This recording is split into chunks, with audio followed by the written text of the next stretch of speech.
रेसिपीजमध्ये आपलं खूप खूप स्वागत आहे। आज आपण करणार आहोत दुधीचा नाश्ता आणि त्याकरता आपल्याला काय काय साहित्य लागेल ते आपण बघूया। इथे मी 1 वाटी तांदूळ घेतलेले आहेत। हे तांदूळ रेशनचे तांदूळ आहेत। तुम्ही कुठलाही जाड तांदूळ इथे वापरू शकता।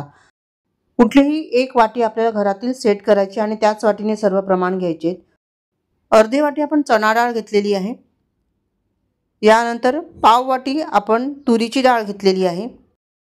म्हणजेच चणा डाळीच्या अर्धा पट आपण तुरीची डाळ घेतली आहे। चमच्याने मोजले तर 4 चमचे ही डाळ आहे।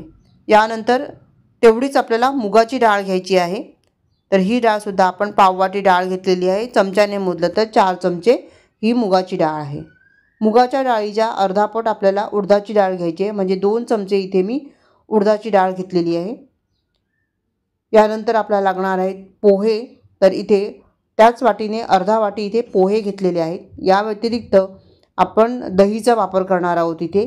तर इतकं साहित्य आपल्याला हे पीठ तयार करण्यासाठी लागणार आहे। तर एका बाउलमध्ये आपण तांदूळ काढून घेतले, चणा डाळ काढून घेतली, तुरीची डाळ, मुगाची डाळ,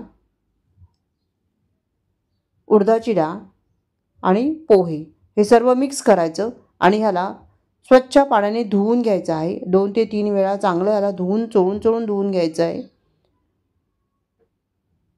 म्हणजे ह्याच्यातली जी काय पावडर वगैरे असेल, घाण असेल ती निघून जाईल। आता हे स्वच्छ मी धुवून घेतलेलं आहे। आता यामध्ये भरपूर असं पाणी घालून ह्याला भिजत ठेवायचं आहे। तर इथे बघा मी भरपूर पाणी घातलेलं आहे आणि हे झाकण लावून ह्याला आपण 3 तास भिजत घालायचं आहे। म्हणजे इथे मी आता 5 वाजलेले आहेत। 5 वाजता मी संध्याकाळी भिजत घातलेलं आहे। रात्रीचे 8 वाजलेले आहेत। 3 तास बरोबर हे झालेले आहेत आणि 3 तासांनी हे डाळ वगैरे चांगली फुलून आलेली आहे। डाळ वगैरे भिजत घालायला आपल्याला फक्त 10 मिनिटं लागतात। 10 मिनिटांमध्ये डाळ आपली भिजून होते। आता यामध्येच आपल्याला अर्धी वाटी दहीचा वापर करायचा आहे। आता हे मिक्सरला सर्व आपल्याला वाटून घ्यायचं आहे। तर इथे मी मिक्सरचं भांडं घेतलेलं आहे। आता हे सर्व वाटण्यासाठी सुद्धा आपल्याला 10 ते 12 मिनिटं लागतील वाटण्यासाठी। म्हणजे नाश्ता बनवण्यासाठी जास्त काही वेळ लागत नाही आहे। तर थोडीशी मेहनत घ्यावी लागते। आता हे डाळ तांदूळ आपण मिक्सरच्या भांड्यामध्ये काढून घेऊ आणि यामध्येच आपल्याला दहीचा वापर करायचा आहे आणि स्मूथ पेस्ट ह्याची तयार करून घ्यायची आहे। पाण्याचा जास्त वापर करायचा नाही आहे। लागलंच तर 1-2 चमचे पाण्याचा वापर तुम्ही करून घेऊ शकता। तर 2 चमचे ह्यामध्ये मी दही घातलेलं आहे आणि आता ह्याची स्मूथ पेस्ट आपण तयार करून घेऊया। तर इथे बघा हे स्मूथ पेस्ट आपण तयार करून घेतलेली आहे। आता हे चांगलं असं वाटून घेतलेलं आहे। एकदम स्मूथ ही पेस्ट तयार केली आहे। ह्यामध्ये कुठेही गुठळ्या नाही आहेत। तर याच पद्धतीने आपण बाकीचं पीठ तयार करून घेणार आहोत। तर इथे बघा सगळं पीठ मी तयार करून घेतलेलं आहे आणि एका भांड्यात मोठ्या भांड्यात काढायचं। म्हणजे मग आपल्याला ह्याला फर्मेट करायला ठेवायचं आहे। 2 ते 3 मिनिटं ह्याला चांगलं फेटून घ्यायचं। म्हणजे ह्यामध्ये हवा निर्माण होते आणि मग आपलं पीठ जे आहे ते चांगलं फुललं जातं आणि आपला नाश्ता जो आहे तो चांगला जाळीदार तयार होतो। आता हे झाकून ठेवूया रात्रभरासाठी। रात्री 8 वाजता मी हे दळलेलं आहे। आता सकाळचे 8 वाजलेले आहेत आणि पीठ बघा थोडंसं ढगाळ वातावरण होतं आणि पावसाचं हे होतं, त्याच्यामुळे हे पीठ जास्त काही असं फुललेलं नाही आहे, पण बऱ्यापैकी हे चांगलं फुललेलं आहे। तुम्ही जर उन्हाळा थोडासा ऊन असताना हे केलं तर हे चांगलं फर्मेट होतं। आता हे पीठ आपलं तयार झालेलं आहे।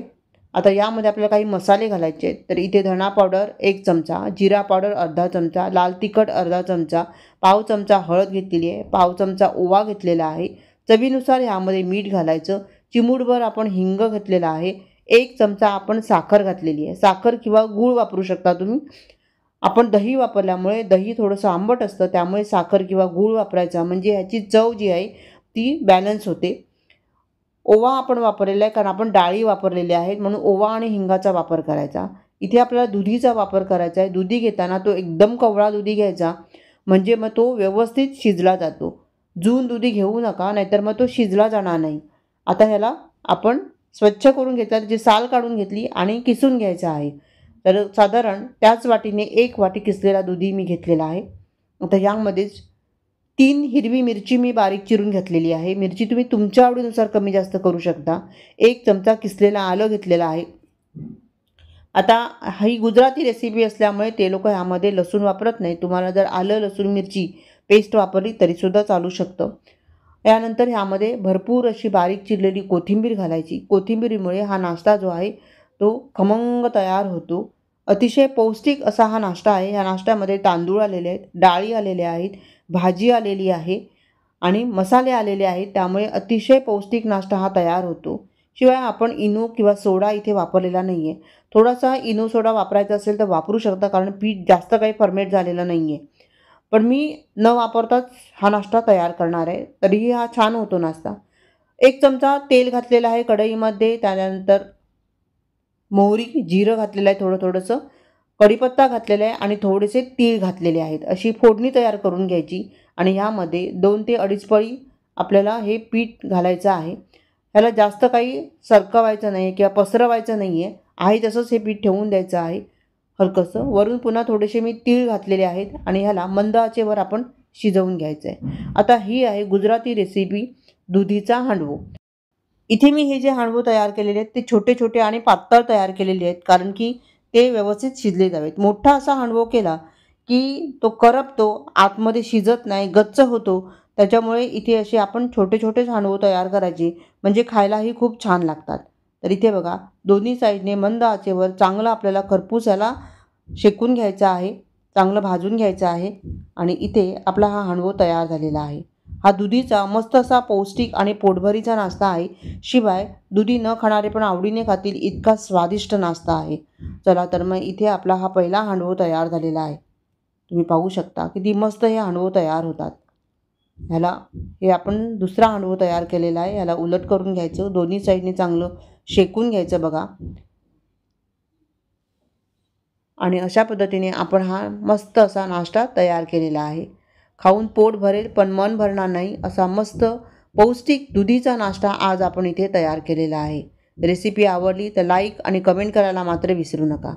सोबतच आपण ओल्या नारळाची चटणी इथे तयार केली आहे. तुम्ही ओल्या नारळाच्या चटणीसोबत ह्याला सर्व करू शकता. अतिशय पौष्टिक असा नाश्ता आहे. मुलांना डब्यालासुद्धा देऊ शकता.